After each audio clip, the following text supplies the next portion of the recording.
After these things I looked, and behold, an open door in heaven, and a voice speaking with me, the voice like a trumpet I had heard at first, and it was saying, Come up here, and I will show you what things must take place after this. Immediately I was in the Spirit, and behold, there was situated in heaven a throne, and on the throne someone sitting. So John now is not on Patmos. He's in the Spirit, and he is in the throne room of God. And there was situated in heaven a throne, and on the throne someone sitting. So he sees the throne of God. So that's where he is. So that now we're establishing where he is. And now he describes the things he sees. And in a circle around the throne were 24 thrones. And on those thrones 24 elders dressed in white, and on their heads crowns of gold. So he talks about everything that's up here.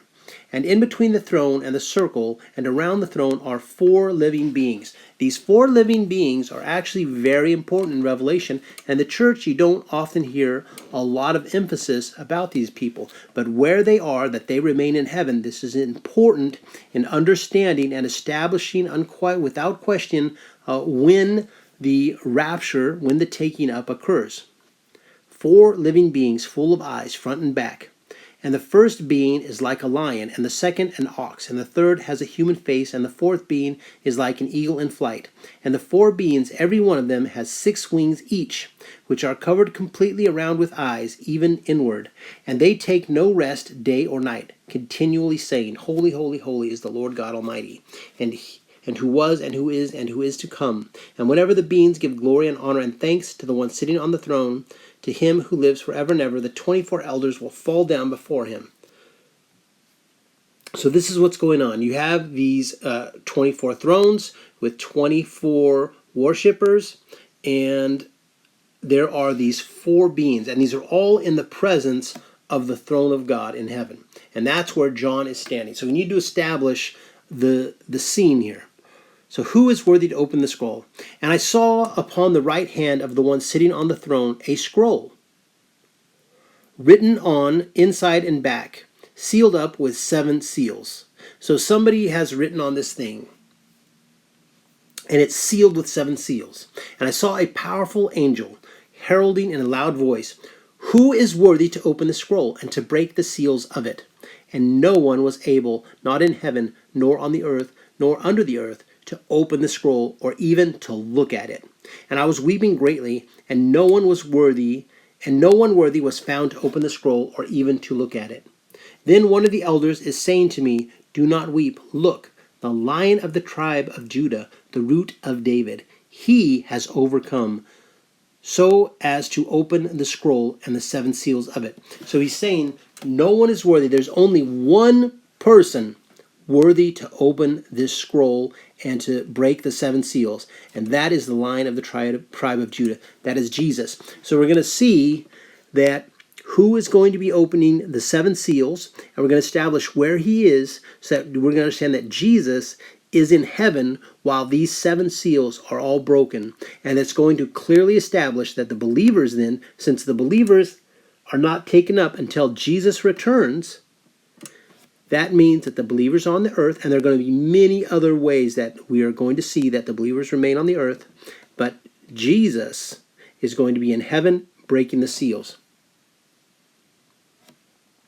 You are worthy to take the scroll and to open the seals of it, because you were slain, and thereby purchased some for God with your blood out of every tribe and language and people and nation, and you made them into a kingdom and a priesthood for our God, and they will reign on the earth. So they're going to reign on the earth later, but this isn't saying that they're on the earth right now, but let's keep going to see. Okay, the 7 seals. And as I watched, the Lamb opened the first of the 7 seals. Okay, so, where is he? And I heard one of the 4 living beings who are in the presence of the throne, as John earlier described to us, saying in a thunderous voice, Come! And I looked, and behold, a white horse, and the one sitting on it holding a bow, and to him was given a crown, and he went out conquering and to conquer. So this is what happens. Jesus is in heaven near the throne. The 4 beasts are there. The 4 living beings are there. Jesus breaks the first seal. One of these beings says, Come, and the white horse and its rider then come out and go out to conquer. That establishes that when the first of the four horsemen of the apocalypse goes out, Jesus is still in heaven.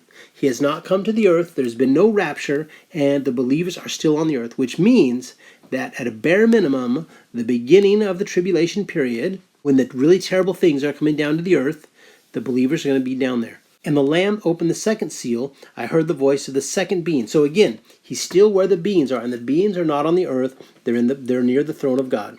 Come, and another horse came, a red one, and the one sitting on it, to him the order was given to take peace away from the earth, that is, so that they slaughter one another, and to him was given a large sword. And when the third seal was opened, I heard the voice of the third being. So again, the third seal now is cracked. The third horseman of the apocalypse is being sent out, right? The black horse rider, and Jesus is still in heaven. So he rides a black horse, and he holds a pair of scales. And I heard a voice as if in the midst of the four living beings, saying, a quart of wheat for a day's wages, or 3 barley loaves for a day's wages, and don't you damage the oil or the wine.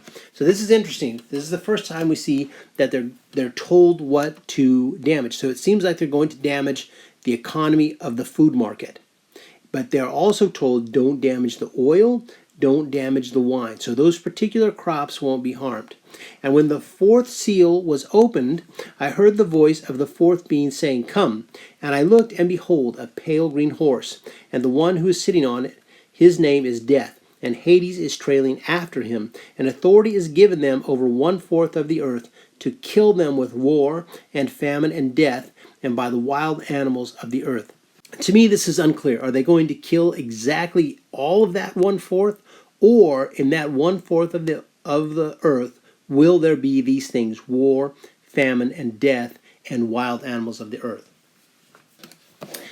I don't know, but those things will come, and some large number of people will be killed. So when you see this kind of thing, war and famine and death and wild animals, over 1/4 of the earth, then you will know clearly that we're in the time of the four horsemen of the apocalypse, we're in the time of the tribulation, and there will still be the believers on the earth. There's no mention of a rapture here. There's no mention of Jesus coming on the clouds. There's no mention of Jesus on the earth. This is all, and Jesus is clearly in the heaven at this time, near the throne of God, walking amongst the 7 lampstands. And when the 5th seal was opened, I saw beneath the altar the souls of those slain for the word of God and for the witness that they were bearing. And they cried out with a loud voice, saying, until when, O Master, holy and true, are you refraining from adjudicating and avenging our blood from those who dwell on the earth? So these people were killed for being Christian, for being evangelists perhaps. They're saying, when will our blood be avenged? And they were given each a white robe. So this white robe, again, is part of the recognition that you have been found worthy and you're accepted. And it was prescribed for them that they would take rest a little while longer, until the number of their fellow servants and brethren was also complete, those about to be killed, even as they. So what's happening is there are still more of their brethren. So these people, who are their like? They are people found worthy, and they are under the throne of God. That is pretty close to God, and that's definitely located in heaven. But there's still some more time until the number of their fellow servants and brethren, so other believers who are worthy to enter into heaven, are going to be killed. So where are they? They're still on the earth. And this is so clear. The 5th is the time of the 5th seal. By the way, the number 5 in the Bible is a number of death. And there's a false teaching now which indicates the time we're in, where what's bad is called good, and they're saying that this bad number, a number 5, a bad sign if you want to try to interpret it, this number 5 means death. But they're saying that 5 means good, it means an angel, and 555 means your angels are standing by to go into work for you. It's a bunch of silliness, and you need to stay away when you see such things. Remember, persevere. You need to persevere in putting God first. You need to persevere in doing the right works. And you need to persevere in challenging apostles who say they are apostles but aren't. Okay, and we need to not tolerate the false teachers and the false prophets and the false prophetesses.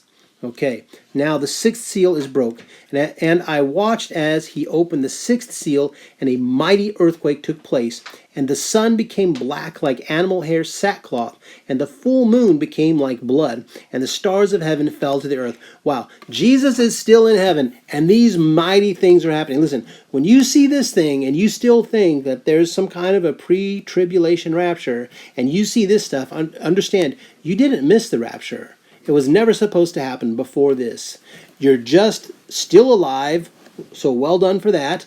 But also understand that this word is very serious, and it is directed toward us, that we ought to get right with God, that we need to strengthen ourselves to persevere, to keep our testimony of Christ, to never deny him, and to never take the mark, which we're going to see is a thing that will be presented to the faithful, to the saints, and that we will need to be strengthened and determined to refuse. And the kings of the earth, and the great and the generals, and the rich and the powerful, and everyone, slave and free, hid themselves in caverns. Fall on us and hide us from the face of the one sitting on the throne, and from the wrath of the Lamb. For the great day of their wrath has come, and who will be able to stand?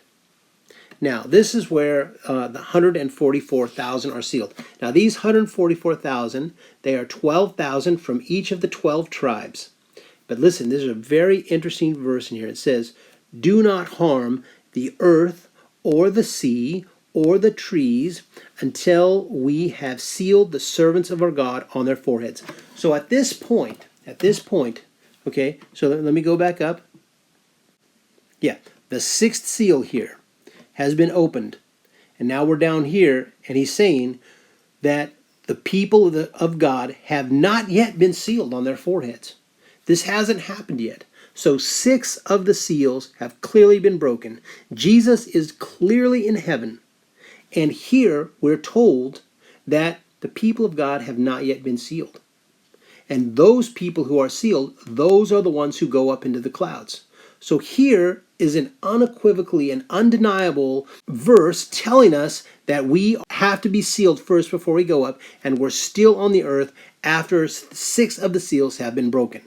After these things I looked, and behold, a great multitude, which no one could count, from every nation and tribe and people and language, standing before the throne and before the Lamb, dressed in white robes. This is such an interesting passage because some people believe, even today, that only 144,000 go up into heaven. That is absolutely not true. And here you see that there were so many people in heaven that they could not be counted. Now, other people look at this passage and they say, well, these people have already been raptured. That's who it is. And you've maybe heard that, and you've maybe heard this reference. But let's look down just a little bit. And he says, "And one of the elders responded to me, saying, These wearing the white robes, who are they, and where do they come from?" And you know what? I think that God put this in here because he knew the kind of lies that those liars from the synagogue of Satan would be telling in this time. And I spoke to him, I said, "My Lord, you know." And he said to me, "These are those coming out of the great tribulation." So it's a present tense verb. "And they have washed their robes and made them white in the blood of the Lamb." So again, there's this white garments that people have come from the earth and have been purified, accepted by the blood of the Lamb, and now they're in heaven. But these are coming out. It's a present tense. It's an ongoing process. Remember, earlier we talked about some people under the throne of God, and they were waiting for their number to be filled. So there's some kind of an ongoing process. Some people are already in heaven. So during the 6 seals, some of the believers, some of our brethren have been killed. Maybe they were killed in centuries past. It's not exactly clear who all those people are, but some of them are coming out of the great tribulation. So that's where they came from. Now, the 7th seal. "And when he opened the 7th seal, there was silence in heaven for about half an hour. And I saw the 7 angels which stand before God, and 7 trumpets were given to them. And another angel came and stood at the altar, holding a golden censer.